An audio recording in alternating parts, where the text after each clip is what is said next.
בממשלה הקודמת, הדוקטור אייל חולטה, שלום לך. ערב טוב, רן, יגאל, שלום נוצפים. במכון לרפואה משפטית באבו כביר יבדקו הערב אם החלל החטוף הוא הדר גולדין.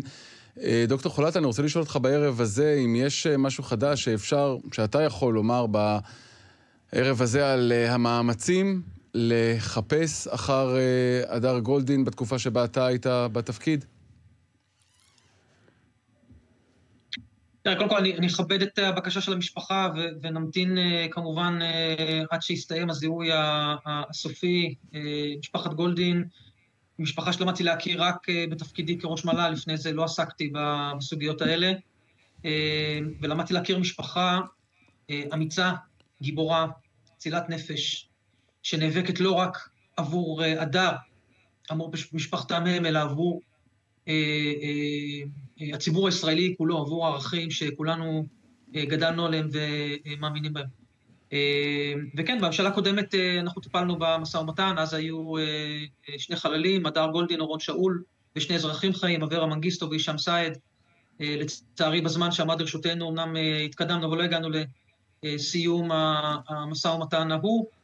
7 באוקטובר טרף את כל הקלפים, והשאר במובן הזה מוכר לכולם. אני מאוד מקווה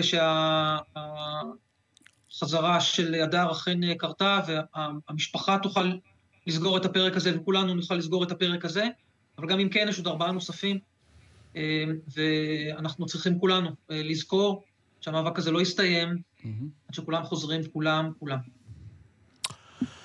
דוקטור חולטה, אתה יודע, אני מנסה כל הזמן להבין, אני מבין שאנחנו מדברים עם אנשים שהם חלאות והם רוצחים וכל דבר רע בעולם זה הם.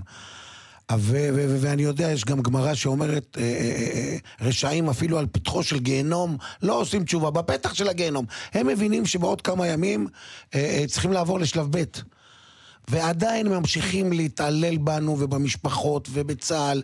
מה זה הדבר הזה? מאיפה זה בא? יגאל, אנחנו עוסקים כאן בארגון טרור רצחני ומפלצתי, ובכל אימת שלרגע שכחנו את זה והתבלבלנו לחשוב שסדרי העדיפויות שלו הם אחרים, אז טעינו בגדול, ולכן אין פלא שזה נמשך גם כרגע.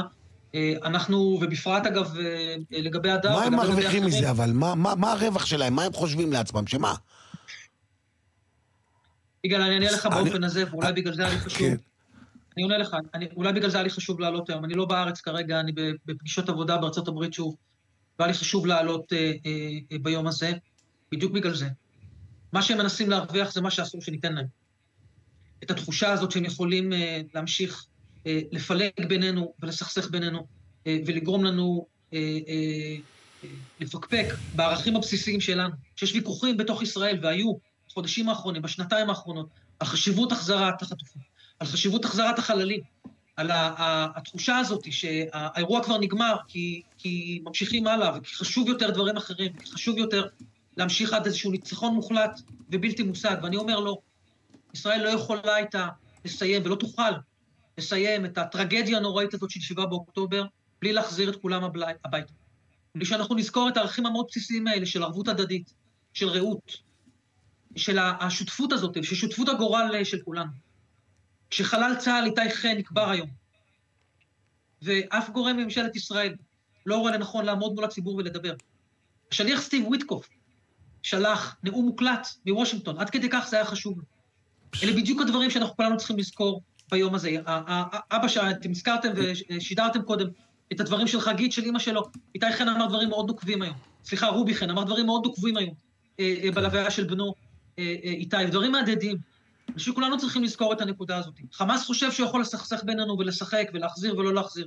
כולנו צריכים לעמוד איתן על העניין הזה. זו משימה של כולנו כישראלים, ולא משנה איפה אנחנו על הקשת הפוליטית, ולא משנה במה אנחנו מאמינים. אבל דוקטור חולטה, אני חושב שהבעיה הגדולה שלנו זה לא מה שחמאס חושב, זו המציאות שאנחנו מסוכסכים בעצמנו, וזה לא מסתיים הסיפור הזה. עד עצם היום הזה, עד עצם הרגע הזה, בכל מיני מחלוקות ובכל מיני דברים, כאילו שאין עוד חטופים שחוזרים, ואין אלפי פצועים, ואין מאות הרוגים ונרצחים, זה לא באמת קורה שאנחנו עושים חשבון נפש. אני מסכים איתם, ולכן אני חושב שחשוב שנאמר את הדברים בצורה ברורה וחדה, כולנו, וגם אתם. התוכנית שלכם מאוד חשובה, הדברים שאתם אומרים מאוד מאוד חשובים. הציבור צריך לדעת שזה הדבר החשוב באמת, ולשם כולנו הולכים קדימה. וחמאס, הוא יכול להמשיך לנסות ולשחק את המשחקים האלה, וזה פשוט לא יצליח לו. אנחנו צריכים להיאבק עד שכולנו... זהו, השאלה כשאתה אומר, סליחה, דוקטור חולת, שאתה אומר, לא יצליח לו, בינתיים 150 מחבלים שנצורים, כלואים בתוך מנהרות בשטח הישראלי, ברצועת עזה. מה, יעלה על הדעת שהם יצאו משם ויקבלו חנינה ויעברו לשטח העזתי, החמאסי כאילו כלום? אז רן, תראה, אתה עובר עכשיו לשאלה אחרת של המחיר ושל המשך הדרך בהסכם, וזה בסדר גמור, נעבור לדבר על זה. כי שלב ב' בדרך. אמריקאים שכפו על כל הצדדים, ובפרט על חמאס, לשחרר עוד לא את כולם, אני מקווה שבכך בימים הקרובים, בשבועות הקרובים, הכל יסתיים בצורה מלאה. עשו את זה כחלק מתוכנית שלמה שמטרתה לייצב את המצב ברצועת עזה, ולעבור לשלב ב' ואולי אחר כך לשלב ג' של ייצוב הרצועה. הדבר הזה הוא מאוד כואב לכולם. אף אחד מאיתנו לא רוצה לראות את חמאס מסתובב ברחובות של עזה, והנה זה קורה. וכולנו עסוקים כמובן בשאלה מי יפרז את חמאס מנשקו, מי יאסוף את הנשק, ואנחנו יודעים שזה לא הולך להיות פשוט, אם בכלל זה יוכל לקרות. יש מחירים גדולים מאוד בעניין הזה, וזה מתחיל. חולתה, אנחנו הרי צעקנו כל התקופה הזאת, תחזירו קודם כל את החטופים. תשחררו את מי שצריך, תחזירו את החטופים. אז אנחנו לא יכולים עכשיו לבוא ולהגיד, רגע, אז אל תחזירו את המחבלים האלה. תחזירו, תביאו את החטופים, אחרי זה לא יודע מה צריך לעשות. כמובן שאסור לתת להם לצאת ככה עם איזה וי מול הפרצוף, כן? אתה יכול לוודא את זה? אפשר להגיד שמשחררים אותם, אבל בתנאים מסוימים. יגאל, אני אמרתי, לדעתי גם בתוכנית שלכם ברעיונות קודמים, אני חושב שאנחנו בזמן לנו צריכים להפנים על עצמנו, ולא בגלל שזה נרטיב, אני חושב שזאת מציאות. מה שצה"ל עשה לחמאס ברצועת עזה, חסר תקדים. אנחנו לא רק חיסלנו חלק ניכר מהפעילות שלו, אנחנו שברנו את היכולת הארגונית, וחמאס איננו הארגון הצבאי שהיה לפני 7 באוקטובר עם היכולות שהיו לו קודם. אבל זה לא אומר שחמאס הובס באופן מלא ונכנע ללא תנאי. ישראל גם נאלצה לשחרר אסירים עם דם מידיים מבתי הסוהר הישראלים בתמורה להחזרה של חטופים חיים וחללים. זה חלק מהמאזן שכרוך בהחזרה של החטופים הביתה, ואני חושב שאם זה ערך גבוה כפי שאני מאמין בו, ואני חושב שהציבור כולו צריך להאמין בזה, זה חלק מהסיפור. השאלה הגדולה תהיה באיזה אופן צה"ל יסדר את סידורי הביטחון מסביב לרצועה בהמשך, כדי למנוע מחמאס לחזור להיות עם היכולות הצבאיות שהיו קודם, להמשיך ולהחליש אותו, עד אשר אפשר ליצור ברצועת עזה מסגרת שלטונית אזרחית אחרת. ההסכם אומר את כל הדברים האלה, ואנחנו צריכים להמשיך ולדבוק בו, ולהמשיך בדרך הזאת, ולסמוך על עצמנו, ואני מקווה מאוד שהציבור בישראל חוזר לסמוך על כוחות הביטחון שלו ועל צה"ל. זאת הדרך היחידה להבטיח את הביטחון של התושבים בעוטף, אבל לא רק בעוטף. אני גר בכפר סבא. המרחק של הבית שלי מיהודה ושומרון לא רחוק הרבה יותר מהמרחק שם. זה בסוף יהיה העתיד של כולנו, ויכולת שלנו לעמוד על הביטחון הישראלי. אז בדיוק בעניין הזה אני רוצה לדבר איתך, אנחנו רוצים לשמוע את דעתך על שלב ב', מה הולך להיות שם, ואנחנו רוצים אחרי זה שזה יהיה בקצרה, כי אנחנו רוצים לעבור גם קצת לצפון, לבנון, לשמוע מה דעתך. אז איך אתה רואה את שלב ב' מתקיים? אז אני אענה בקצרה, ואולי באמת נבוא שוב לרעיון אחר. רב הנסתר על הגלוי לגבי שלב ב'. אני רוצה להסתפק בלומר את הדבר הזה. אנחנו צריכים לראות ששלב א' נגמר. לא רק בהחזרה של כל החללים, כולם כל 5, אולי 4 שנותרו, אלא לוודא יחד עם האמריקאים איך נראים סידורי הביטחון לקראת שלב ב'.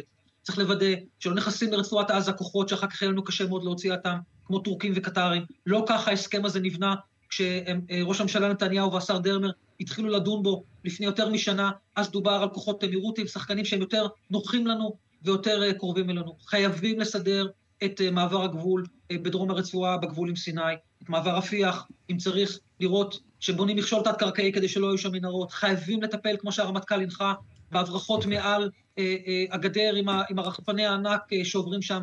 אנחנו חייבים בראש ובראשונה לוודא שיש לנו את היכולת... בקיצור, יש לנו עוד דרך ארוכה ואחר כך... ב-20 שניות, לאיזה מצב אנחנו הולכים בצפון? המצב הצפון מאוד מאוד שברירי. אני חושב שהמידה של צה"ל על אכיפת ההסכם, גם באש כשצריך, היא מידה נכונה. יש כאן קו מאוד מאוד עדין שאנחנו צריכים ללכת בו. אני חושב שיש גם הזדמנויות בלבנון. אני חושב שהלחץ האמריקאי מוביל את ממשלת לבנון להפעיל לחץ על חיזבאללה, וצריך לנצל את הדבר הזה הטוב. אבל אנחנו חייבים לוודא שאנחנו חופים את ההסכם, יישובי הצפון צריכים לדעת גם שם, שצה"ל ערוך ומוכן, ומוודא שהחיזבאללה לא נערך על הגבול מחדש, ולא מייצר איום כפי שהיה לפני מלחמת אז יש לנו עוד חומרים לרעיון הבא. דוקטור אייל חולתה, לשעבר ראש המל"ל, תודה רבה לך שהצטרפת. תודה רבה, תמיד הרעיונות איתך קצרים. תודה לכם. נעשה פודקאסט מתישהו. אבל בינתיים, עד הפודקאסט, נצא להפסקה קצרה, כאן החדשות ברשת ב'